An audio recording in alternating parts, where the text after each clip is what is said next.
అపోస్తల గ్రంథము 12వ అధ్యాయము 5వ వచనం నుండి మరి 15వ వచనం వరకు. పేతురు చెరసాలలో ఉంచబడెను. సంఘమైతే అతని కొరకు అత్యాసక్తితో దేవునికి ప్రార్థన చేయుచుండెను.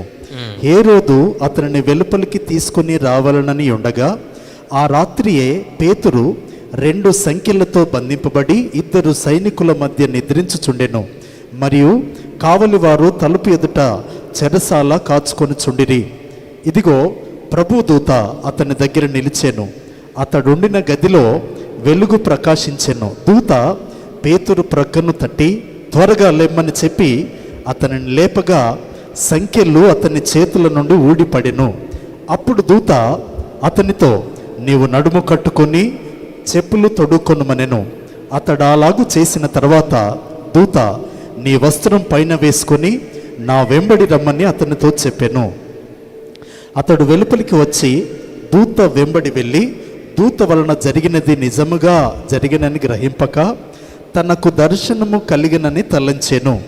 మొదటి కావలిని 2వ కావలిని దాటి పట్టణమునకు పోవు ఇనుప గవని యొద్దకు వచ్చినప్పుడు దానంతట అదే వారికి తెరుచుకొనెను. వారు బయలుదేరి ఒక వీధి దాటిన వెంటనే దూత అతనిని విడిచిపోయెను. పేతురుకు తెలివి వచ్చి ప్రభువు తన దూతను పంపి హేరోదు చేతిలో నుండి యూదులను ప్రజలు నాకు చేయనుద్దేశించిన వాటన్నిటి నుండి నన్ను తప్పించి ఉన్నాడని ఇప్పుడు నాకు నిజముగా తెలియనని అనుకొనెను. ఇట్లు ఆలోచించుకొని అతడు మార్కు అను మారు పేరు గల యోహాను తల్లి అయిన మరియా ఇంటికి వచ్చెను. అక్కడ అనేకులు కూడి ప్రార్థన చేయుచుండిరి. అతడు తలవాకిటి తలుపు తట్టుచుండగా రోదే అను ఒక చిన్నది ఆలకించుటకు వచ్చెను. ఆమె పేతురు స్వరం గుర్తుపట్టి సంతోషము చేత తలుపు తీయక లోపలికి పరిగెత్తుకొని పోయి పేతురు తలుపు దగ్గర నిలుచున్నాడని తెలిపెను. అందుకు వారు, నీవు పిచ్చిదాననిరి. అయితే తాను చెప్పినదే నిజమని ఆమె దృఢముగా చెప్పినప్పుడు వారు అతన్ని దూత అనిరి. ఇంకా చూడండి, apostles they are the first generation అని మనం చెప్పొచ్చు. After Jesus Christ was risen, అంటే ఆయన ప్రభు అయిన యేసుక్రీస్తు మరణించి ఆయన తిరిగి లేచిన తర్వాత మరి అపోస్టల్స్ వారు ఏం చేస్తున్నారంటే వారు ముందుకెళ్ళి వారు సేవ చేస్తున్నారు. మరి అది సేవ చేయటం అక్కడ ఉన్న సద్దుకేయులకు పరిసయ్యులకు మరి అక్కడ చుట్టూ ఉన్న వారికి కూడా అది నచ్చట్లే. ఎందుకు తెలుసా? See whenever a person who comes new and takes over their position, the jealousy arises. అంటే ఎవరన్నా కొత్తగా అడ్రస్ అయ్యలేని వ్యక్తి మధ్యలో వచ్చి సేవలో ఆయన పైకి వస్తుంటే చుట్టూన్న వారికి ఎలా ఉంటుంది? అసూయ వస్తుంది కదండి. మరి అలాగే ఇక్కడ మనం ఏం చూడగలుగుతున్నామంటే పేతురుని వారు ఏం చేస్తున్నారంటే చెరసాలలో వారు పడేస్తున్నారు. ఎందుకంటే అంత షార్ట్ టైంలో ఆయన పైకి వచ్చాడు, ఆయన గ్రో అవుతున్నాడు. మరి అక్కడున్న రాజు కూడా ఫేవర్ దొరకాలని చెప్పేసి వారు ఏం చేస్తున్నారంటే పేతురుని వారు చెరసాలలో వారు పడేస్తున్నారు. పడేయటం మాత్రమే కాదు, మనం ఏం చూడగలుగుతున్నామంటే ఇక్కడ పేతురుకి ఇక నెక్స్ట్ డే ఏంటంటే మరణశిక్షణ కూడా అవ్వచ్చు అన్నమాట. సో అంత ఘోరమైన మరి పరిస్థితిలో అక్కడ అన్నీ కూడా అవుతూ ఉంది. కానీ మనం పేతురు వారి యొక్క జీవితంలో మనం ఒకటి ఏం చూడగలుగుతున్నాం తెలుసా? పేతురు ఏం చేస్తున్నాడంట తెలుసా? పేతురు నిద్రపోతున్నాడంట. రేపు మరణశిక్షణ ఉంది అని తెలిసినప్పుడు ఎవరన్నా మనకు నిద్ర వస్తుందా? రాదు కదండి. ఇక్కడ పేతురు ఏం చేస్తున్నాడంటే తెలుసా? మామూలుగా నిద్రపోలే. ఎలా నిద్రపోయాడంటే అక్కడ మనం ఏం చూడగలుగుతున్నామంటే వెలుగు వచ్చిందంట దేవదూత వచ్చినప్పుడు. యూజువల్గా మనం లేవాలంటే ఇంట్లో ఏం చేస్తారు తెలుసా? ఫస్ట్ లేచిన వెంటనే ఫ్యాన్ ఆఫ్ చేస్తారు. అంటే యూత్కి ఫ్యాన్ ఆఫ్ చేస్తారు, వెంటనే లైట్ ఆన్ చేస్తారు, అంతేనా? ఇక్కడ కూడా దేవదూత వచ్చినప్పుడు ఆ చెరసాలలో ఏదో వెలుగు వచ్చినట్టు ఉండే అంట. కానీ పేతురు ఏం చేస్తున్నాడంటే తెలుసా? నిద్రపోతుందంట. హల్లెలూయా. ప్రభు ఈరోజు మన దగ్గర ఆయన ఏమని నేర్పిస్తున్నాడు తెలుసా? మన కష్టములో మనం నష్టంలో మనం వెళ్తున్నప్పుడు కూడా మనం నేర్చుకోవాలంటే మనల్ని రక్షించేది మన ప్రభువే. హల్లెలూయా. మన సొంత శక్తి ద్వారా మనము జయించలేమో, కానీ ప్రభు ఈరోజు మీకు ఆయన ఏమని గుర్తు చేస్తున్నాడు తెలుసా? మీ ఆధారము మీ మీద కాదు, ప్రభు మీద మీరు పెట్టడం మీరు ప్రారంభించాలి. హల్లెలూయా. అంటే పేతురు ఏం చేశాడంటే ఆయన నిద్రపోయాడంటే, మామూలుగా నిద్రపోయలే. మరి ఆయన వెలుతురు వచ్చిన తర్వాత కూడా మనం ఏం చూడగలుగుతున్నాం తెలుసా? దూత ఏం చేశాడంటే రే లేవురా అని చెప్పేసి వట్టిగా ఇలా చేయలేదంట. ఏం చేశాడంటే తెలుసా? కొట్టాడంట. మీరు చూడండి, డిఫరెన్స్ తెలుసుకోవాలి. ఏమైంది?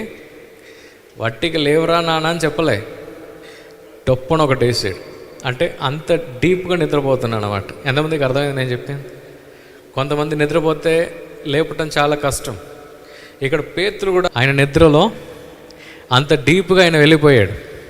అంటే నేనేం చెప్పాలి, నేను మీకు ఆశపడుతున్నానంటే మనము కూడా మన ప్రభుని మనం అంతగా మనము నమ్మవచ్చు. హల్లెలూయా, హల్లెలూయా. మళ్ళా సెకండ్ మనం ఇక్కడ ఒకటి నేర్చుకోవాల్సింది ఒకటి ఉందండి. పేతురు చెరచాలకి వెళ్ళినప్పుడు ఎవరు ప్రార్థిస్తున్నారంట? సంఘము. ఎవరు ప్రార్థిస్తున్నారండి? సంఘము ప్రార్థిస్తుందంట కదా. అంటే దీంట్లో మనం ఒకటి నేర్చుకోవాల్సింది ఏదైనా ఒకటి ఉంది. ఏం తెలుసా? మీ పిల్లలు కష్టంలో వారు వెళ్ళినప్పుడు, నష్టంలో వారు వెళ్ళినప్పుడు, మీ భర్త కష్టంలో వెళ్ళినప్పుడు, నష్టంలో వెళ్ళినప్పుడు, మీ భార్య ఏదన్నా అనారోగ్యంలోనో లేకుంటే ఏదైనా డిప్రెషన్లో వెళ్ళినప్పుడు, లేకుంటే మీ తల్లిదండ్రులు ఏదైనా ఒక బాధలనో కష్టంలో వారు వెళ్ళినప్పుడు మీరేం చేయొచ్చు తెలుసా?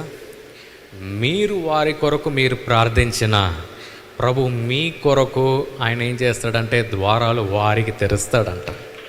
హల్లెలూయా. మనం ఎన్నోసార్లు మనం ఏమనుకుంటామంటే ఎప్పుడు కూడా నా సొంత ప్రార్థన ఏది? నేను బాగుండాలి, నాకు 4 కార్లు ఉండాలి, నాకు 4 బంగ్లాలు ఉండాలి. అంటే ఎప్పుడు నా నా నా నా నా మీదనే మనకు వెళ్తుంటుంది కదండి. కానీ ప్రభు ఈరోజు మీకేమని ఆయన గుర్తు చేస్తున్నాడు తెలుసా? ఇంకో వ్యక్తి ఆయన కష్టంలో ఆయన వెళ్తున్నప్పుడు, ఇంకో వ్యక్తి ఆయన నష్టంలో ఆయన వెళ్తున్నప్పుడు, ఇంకో వ్యక్తి ఆయన దుఃఖంలో ఆయన వెళ్తున్నప్పుడు, ఆయన ప్రార్థించలేని స్థితిలో ఆయన ఉన్నప్పుడు మీరేం చేయొచ్చు తెలుసా? మీరొక్క ప్రార్థన అండగా మీరు ఉండవచ్చు. హల్లెలూయా, హల్లెలూయా. మేము అందుకే ఎప్పుడు కూడా ఏం చేస్తామంటే మా మినిస్ట్రీలో ఎప్పుడు కూడా ఒకటి మేము గుర్తు చేస్తుంటాం. ఏం తెలుసా? ఈ కన్స్ట్రక్షన్ కొరకు ప్రార్థించండి, లేకుంటే మన ఖర్చుల కొరకు ప్రార్థించండి, లేకుంటే మన ఆరోగ్యం కొరకు ప్రార్థించండి అని అప్పుడప్పుడు మేము గుర్తు చేస్తూనే ఉంటాం. ఎందుకు తెలుసా? ప్రభు ఎప్పుడు కూడా ఏం చూస్తాడంటే ఏ ఒక్క విషయం జరగాలన్నా దాని వెనుక ప్రార్థన ఉందా అని ప్రభు చూస్తాడు. హల్లెలూయా. అంటే అది పెద్ద వ్యక్తియా, చిన్న వ్యక్తియా, లేకుంటే ఏ స్థితిలో ఉన్నాడు, ప్రభు అవంతా ఆయన చూడడు. కానీ ఆయన ఏం చూస్తాడంటే ప్రతి ఒక్క పనికి వెనుక ఏముండాలి? ప్రార్థన ఉండాలంట. హల్లెలూయా, హల్లెలూయా. ఇక్కడ కూడా మనం ఏం చూడగలుగుతున్నామంటే పేతురు వారి యొక్క జీవితంలో కూడా ఆయన ఏం చేశాడంటే ఆయన హాయిగా నిద్రపోయాడంట కదా. నాకు కూడా ఏమైపోద్దంటే చాలా అంటే కొన్నిసార్లు అనుకున్న రీతిగా కొన్ని జరగవు అన్నమాట. వెంటనే కొన్నిసార్లు మా డాడీ దగ్గర వెళ్తాం. డాడీ మీకు టెన్షన్ లేదా డాడీ, ఇదవుతుంది అదవుతుంది అంటే మా డాడీ ఏం చేస్తారు తెలుసా? సైలెంట్గా పక్కకు కూర్చుంటారు.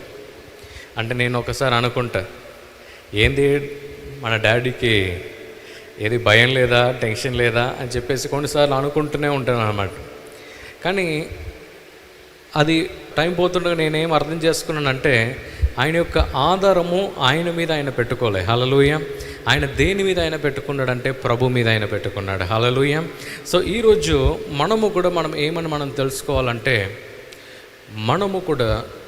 మనము మన జీవితంలో మనల్ని కాపాడేది, మనల్ని విడుదల వైపు నడిపించేది మన ప్రభు మాత్రమే. హల్లెలూయా. ఈ ప్రోగ్రాం మీకు ఆశీర్వాదకరంగా ఉన్నదని మేము నమ్ముచున్నాం. ఫస్ట్ లైక్ చేయండి, తెలిసిన వారు మీ ఫ్రెండ్స్ అందరికీ మీరు షేర్ చేయండి, తర్వాత సబ్స్క్రైబ్ చేయండి. తప్పగా ప్రభు మిమ్మల్ని దీవిస్తాడు. ఇక రాబో వీడియోను కూడా మీరు చూడండి, దీవించబడండి. ప్రభు మిమ్మల్ని దీవించును గాక. God bless you.